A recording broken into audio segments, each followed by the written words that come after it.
Selamat siang kepada Bu Shanti dan selamat siang juga buat teman-teman sekalian. Kami dari kelompok 12 akan sedikit memaparkan mengenai injeksi Capromab Penditid Indium 111. Next. Adapun anggota kelompok 12, yang pertama ada Farah Syifa Ramadina, Nafa Antika Sintia, Ranisha Eka Anggraini, dan saya sendiri Risma Kristina Uli Pasaribu. Next. Slide selanjutnya akan dijelaskan oleh teman saya.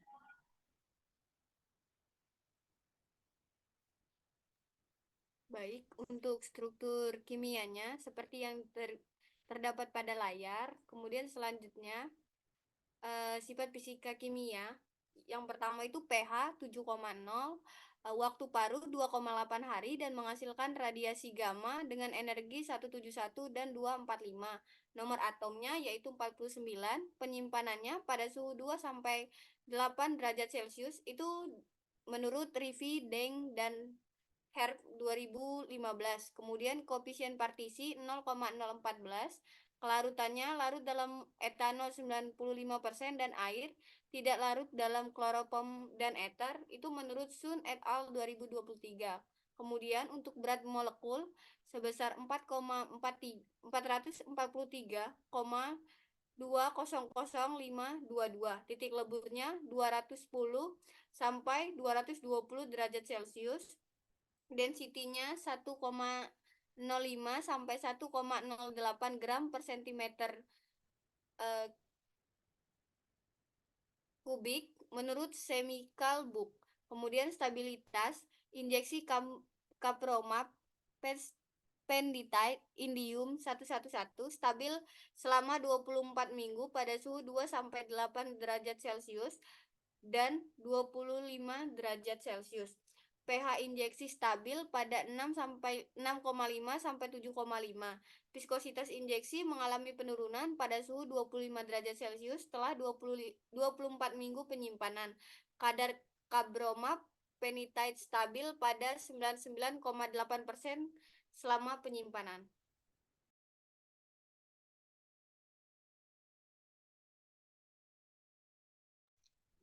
Kemudian ada informasi penyakit.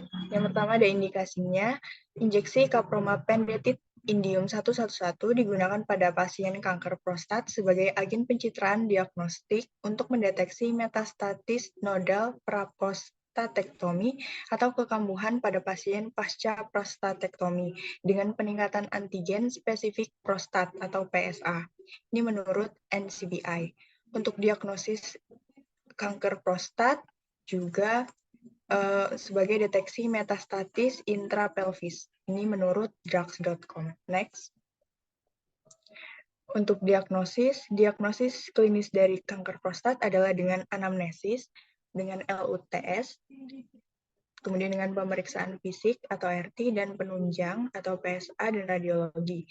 Diagnostik pasti adalah dengan histopatologi dengan pemeriksaan biopsi prostat melalui transperineal atau transrektal dari Dwarsa 2020. Kemudian ada pun juga dengan mengukur pancaran urin, yaitu dengan alat bernama uroflowmetry, dengan mengukur aliran kencing yang lemah atau terputus merupakan indikasi awal untuk melanjutkan pemeriksaan.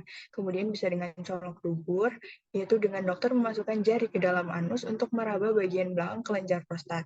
Pada penderita kanker, terdapat benjolan keras yang bentuknya tidak beraturan. Kemudian yang keempat ada analisis urin.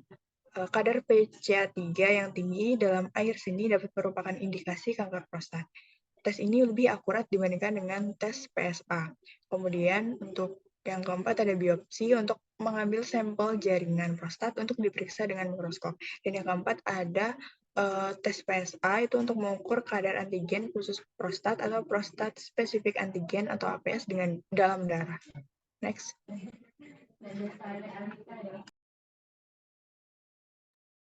Selanjutnya yaitu tentang kanker prostat.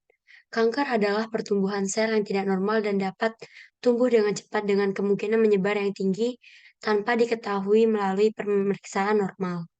Kanker prostat sendiri adalah pertumbuhan yang jahat atau merusak dari sel kanker dalam kelenjar prostat. Next.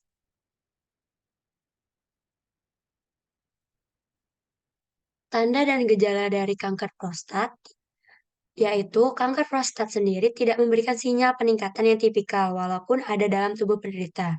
Pertumbuhan kanker seringkali pelan. Di antara gejala yang terkait dengan membesarnya prostat dikenal dengan benign prostatic hyperplasia. Bila kanker berkembang secara cepat atau progresif, baru gejala akan muncul. Apabila penyakit telah menyebar ke tulang, menyebabkan nyeri di beberapa bagian badan, dan apabila kanker prostat menyebar ke getah bening, sering tidak menimbulkan gejala. Bagi penderita dengan kanker stadium lanjut dan telah menyebar ke tulang belakang, kelumpuhan bisa terjadi karena tulang belakang yang rusak atau tumor telah tumbuh di tulang belakang. Next. Selanjutnya ada cara penggunaan. Penggunaan injeksi Capromab-Penditet in 111 dilakukan dengan cara injeksi intravenous secara perlahan. Tidak ada persiapan khusus yang digunakan ketika melakukan penyuntikan. Dan pasien kembali 4 hari atau 96 jam kemudian untuk pencitraan menurut Terence 2004. Untuk penyimpanan injeksi Capromab sendiri disimpan pada suhu 2 hingga 8 derajat Celcius atau 36 hingga 46 derajat Fahrenheit. Untuk injeksi Capromab ini tidak boleh dibekukan dan disimpan dalam posisi tegak menurut RX list. Next. Bentuk sediaan yang berada di pasaran ialah injeksi. Sediaan injeksi adalah sediaan steril berupa larutan, suspensi, emulsi, atau serbuk yang harus dilarutkan atau disuspensikan dahulu sebelum digunakan, yang disuntikan dengan cara merobek jaringan ke dalam kulit atau melalui kulit atau selaput lendir. Salah satu sedia injeksi ialah berupa ampul. Ampul merupakan wadah berbentuk silindris yang terbuat dari gelas yang memiliki ujung kuncing atau lehernya kuncing dan bidang dasar data. Menurut Jurnal Farmasi Indonesia, sedia injeksi merupakan sediaan steril yang bebas dari kontaminasi virogenik, endotoksin, partikulat, stabil secara fisika, kimia, dan mikrobiologi, isotonis, dan juga isohidris, menurut Deti Dewantisari tahun 2020. Next. Ini adalah daftar pustaka yang kelompok kami gunakan dalam penjelasan dari injeksi Capromab-Penditet Indium 111. Mungkin cukup sekian yang dapat kelompok kami sampaikan. Lebih dan kurangnya mohon maaf. Terima kasih.